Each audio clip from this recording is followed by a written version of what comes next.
வணக்கம். Next gen channel நேர்களே, நான் உங்கள் அன்பான சயின்டிபிக் வேதிக் அஸ்ட்ராலஜர் அஸ்ட்ரோரஞ்சி பேசுகிறேன். நல்லது நினைப்போம், நல்லதே நடக்கும். இந்த வீடியோவில் நம்ம என்ன பார்க்க போறோம்னா 2026 ஜூன் மாதம் நடக்கக்கூடிய குரு பெயர்ச்சி மகர ராசிக்கு எத்தகைய ஒரு பலாபலன்கள் நிறைந்த அடுத்த 13 மாதங்கள், அதாவது ஜூன் 2026 இருந்து ஜூன் 2027 வரைக்கும் இருக்கக்கூடிய காலகட்டம் மகர ராசிக்கு குரு பெயர்ச்சியால் எந்த ஒரு பலாபலன்கள் இருக்கு, எது மாதிரி விஷயங்கள் காத்திருக்கிறது, எது மாதிரி பலாபலன்கள், எது மாதிரி வாழ்க்கை சம்பவங்கள் நம்ம எதிர்பார்க்கலாம் அப்படிங்கிறது மகர ராசிக்கு சயின்டிபிக் வேதிக் அஸ்ட்ராலஜி முறையில் எந்த விதத்தையும் மிகைப்படுத்தாமல், மூட நம்பிக்கைக்குள்ள போகாமல், பரிகாரங்களுக்கு போகாமல், உள்ளது உள்ளவாறு ஒரு கிரகம் ஒரு இடத்துல சஞ்சரிக்கும் பொழுது கர்மாவின் அடிப்படையில், அந்த இந்திய வேத ஜோதிட அடிப்படையிலான ஒளி தத்துவ பிரகாரம் எப்படி நம்மளுடைய கர்மா செயல்படுகிறது, எந்த மாதிரி ஒரு தாக்கத்தை அந்தந்த ராசிக்கு அந்தந்த கிரகங்கள் கொடுக்கிறார். குறிப்பா குரு மாறுவதனால், குரு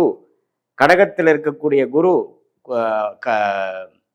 மிதுனத்தில் இருக்கக்கூடிய குரு கடகத்துக்கு மாறுவதனால் ஜூன் 2ஆம் தேதி என்ன மாதிரி ஒரு தாக்கத்தை கொடுக்கிறார். அந்த கடகத்திலேயே ஒரு வருடம் இருக்கும் பொழுது அந்த நவம்பர், டிசம்பர், ஜனவரி மிடில் பீரியட் 3 மாசம் பார்த்தீங்கன்னா அதிவக்ரமாக சிம்மத்துக்கு போனாலும் என்னவித தாக்கத்தை மகர ராசி கொடுக்க போகுதுங்கிறது நம்ம பார்க்க போறோம். இப்ப பாருங்க, குரு மிதுனத்திலிருந்து கடகத்துக்கு மாறுவது ஒரு அருமையான விஷயம். ராசியை குரு பார்க்கிறார். இதுவரை ராசியை குரு பார்க்காமல் 12ஆம் இடத்தை பார்த்து, 2ஆம் இடத்தை பார்த்து, 10ஆம் இடத்தை பார்த்து பல விரயங்கள், சுப விரயங்கள் சில பேர்த்துக்கு, அசுப விரயங்கள் நிறைய பேர்த்துக்கு போய்கொண்டிருந்தது மகர ராசிக்காரர்களுக்கு. ஏன்னா 12ஆம் இடம் என்று சொல்லப்படுகிற தன்னோட வீடை தன் குரு பார்த்து கடன், நோய், வம்பு வழக்கல், விரயங்கள், கையில் இருக்கிற காசு செலவு வேணால் பயங்கரமாக ஆகுதுங்கிறது நம்ம செலவு பண்ணுற டெண்டன்சியில் அதிகமாக போய்கொண்டிருந்த மகர ராசிக்காரர்களுக்கு முதல் இம்ப்ரூவ்மெண்ட் என்ன நடக்குதுன்னா, முதல் செலவு கம்மியாகும்.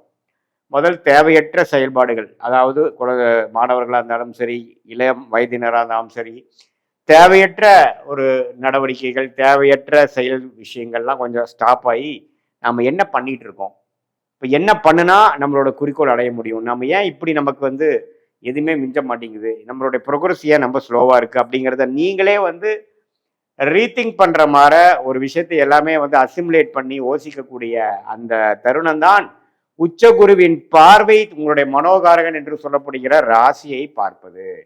ஸோ இதுவரை நீங்கள் என்னென்ன தவறுகள் பண்ணிட்டு இருந்தீங்க, எது மாதிரி விஷயங்களை நீங்கள் மிஸ் பண்ணிட்டீங்க, எது மாதிரி விஷயத்தை கழித்து எது மாதிரி விஷயத்தை நம்ம டெவலப் பண்ணோம்னா எப்படி நம்ம போகலாம் அப்படிங்கிற விஷயங்கள், அதாவது self development, job development, employment development, personal development, professional development எல்லாத்துலேயுமே கான்சென்ட்ரேட் பண்ணக்கூடிய ஒரு தருணமாக மகர ராசிக்காரர்களுக்கு இந்த உச்சகுருவின் பார்வை 7ஆம் இடத்துல உச்சம் பெற்று ராசியை பார்ப்பது கொடுக்குதுங்க. இது 12 வருஷத்துக்கு ஒரு தடவை வரக்கூடிய அமைப்பு. இது எல்லா டைமும் வராது.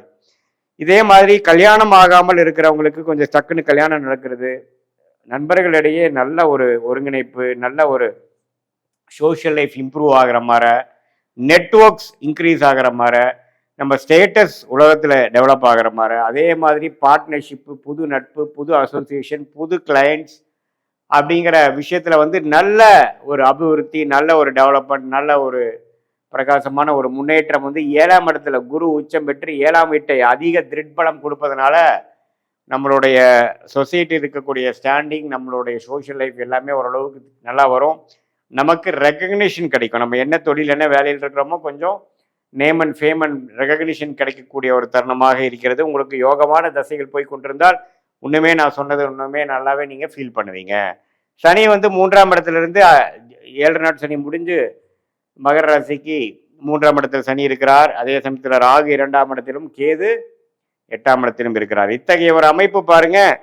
ராசியை குரு பார்க்கறதுனாலும் 2ஆம் இடத்தை ராகு இருக்கிறதுனால சம்டைம்ஸ் அப்ஸ் அண்ட் டவுன்ஸ் ஃபினான்ஸில் இருக்கும். பேச்சில் கொஞ்சம் பார்த்து பேசணும்.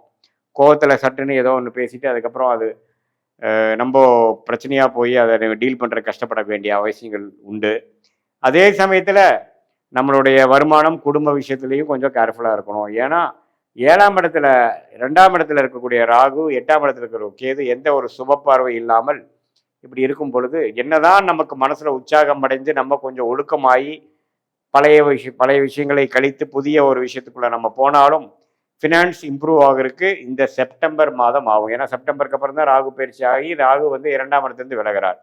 ஸோ இந்த செப்டம்பர், அக்டோபர் வரைக்கும் அருமையான டைம். அதுக்கப்புறம் பார்த்தீங்கன்னா அதிவக்ரமாக குரு 8ஆம் இடத்துக்கு போவதனால இன்னும் கொஞ்சம் வெளிநாடு விஷயங்கள், இன்வெஸ்ட்மெண்ட் விஷயங்கள், வெளிமாநில விஷயங்கள், கொஞ்சம் கூட்டு தொழில் முயற்சி, கொஞ்சம் பல சோர்ஸில் பணம் வருவது, சுப முதலீடு, அது மாதிரி சில நல்ல விஷயங்கள் நடந்து பண விஷயத்தை கொஞ்சம் பெருக்கக்கூடிய, பணப்புழக்காட்டத்தை கொஞ்சம் இம்ப்ரூவ் பண்ணக்கூடிய, அபிவிருத்தி பண்ணக்கூடிய நல்ல ஒரு அமைப்பு மகர ராசிக்காரர்களுக்கு இந்த ஆண்டு முழுவதும் இருக்கு. குறிப்பாக நவம்பர், டிசம்பர், ஜனவரியில் இதை நீங்கள் ஃபீல் பண்ணலாம். அடுத்த வருஷம் ஜூன் மாதம் வரைக்குமே குரு கடகத்திலேயே இருந்து ராசியை பார்ப்பதனால் மனம் உற்சாகமடையும். பழைய மாற இருக்கக்கூடிய கடன் தொல்லைகள், தேவையற்ற செலவுகள் அதெல்லாம் இல்லாமல் ஓரளவுக்கு கண்ட்ரோல்டாக, டிசிப்ளின்டாக, நம்மளுடைய செயல்திறனில் கிளாரிட்டியோட, பர்பஸோட வாழக்கூடிய அமைப்புகள், மாணவர்கள் நல்லா சிரத்தையாக படிக்கிறது, குறிக்கோளோட செயல்படுறது, இளம் வயதினர் பார்த்தீங்கன்னா நல்லா படித்து முடிச்சதுக்கு அதுக்கேற்ற மாதிரி வேலை தேடி வேலை வாங்குறது, அதே மாதிரி கல்யாணம் ஆகாமல் இருக்கக்கூடிய நடுத்தர வயதினருக்கு டக்குன்னு ஒரு கல்யாணம் அமையிறது, காதல் கை கூடுறது, தொழிலதிபர்களுக்கு டக்குன்னு நல்ல ஒரு பார்ட்னர்ஷிப் ஃபண்டிங் கிடச்சி நல்ல ஒரு தொழில் அபிவிருத்தி பெறுவது, அதே மாதிரி சீனியர் சிட்டிசனுக்கு பார்த்தீங்கன்னா ஒரு மன சோர்வோடு இருந்தவங்களுக்கு ஒரு உற்சாகம் பெறுவது, பழைய ஃப்ரெண்ட்ஸோட ரீகனெக்ட் ஆகுறது, அப்படிங்கிற மாதிரி ஒரு சுவாரஸ்யமான சில விஷயங்கள், பல விஷயங்கள் கூடிய ஒரு அற்புதமான ஒரு ஆண்டாக இந்த 2026 ஜூன் மாதம் முதல் அடுத்து வரக்கூடிய ஜூன் 2027 வரைக்கும் வரக்கூடிய 13 மாதங்கள் மகர ராசிக்கு ஓரளவுக்கு நல்ல பலன்கள், மனம் உற்சாகம், ஒழுக்கம், தைரியம், நெகட்டிவான எண்ணங்கள்லாம் போய் லேசினஸ், சோம்பேறித்தனம் போய் கொஞ்சம் உற்சாகம் அடைகிறது, கெட்ட பழக்கங்கள் நம்மளை விட்டு விலகி கொஞ்சம் உடம்பு ஓரளவுக்கு ரெடி ஆகுறது, மனசு ரெடி ஆகுறது, நல்லவர்களோட பழக்கங்கள் அதிகமாக வர்றது, தீயவர்கள் பழக்கம் கம்மியாகிறது, இது மாதிரி பல விஷயங்கள் வந்து இந்த ஜென்மசனியில் 2020, 21, 22 வந்து கொஞ்சம் தவறான பாதையில் போன இளம் வயதியர்கள் எல்லாமே ஓரளவுக்கு ஒழுக்க பாதைக்குள்ளே வந்து உனிமேல் வந்து ஒழுக்கம்னா என்ன, வாழ்க்கைனா என்ன, நண்பர்கள்னா என்ன, பெற்றோர்கள்னா என்ன அப்படிங்கிற மாதிரி நல்ல விஷயங்கள் புரிதலோட, நல்ல மெச்சூரிட்டியோட வாழக்கூடிய ஒரு வாழ்க்கைக்கு வேணுங்கிற அடித்தளத்தை கொடுக்கக்கூடிய ஒரு அற்புதமான ஒரு ஆண்டாக இந்த குரு பயிற்சி 2026 ஜூனுக்கு மேலே வரக்கூடியது மகர ராசிக்கு கொடுக்குதுங்க. இது பொதுவான பலனை தவிர உங்களுடைய பிறந்த தேதி, பிறந்த நேரம், பிறந்த ஊரை வைத்து வரக்கூடிய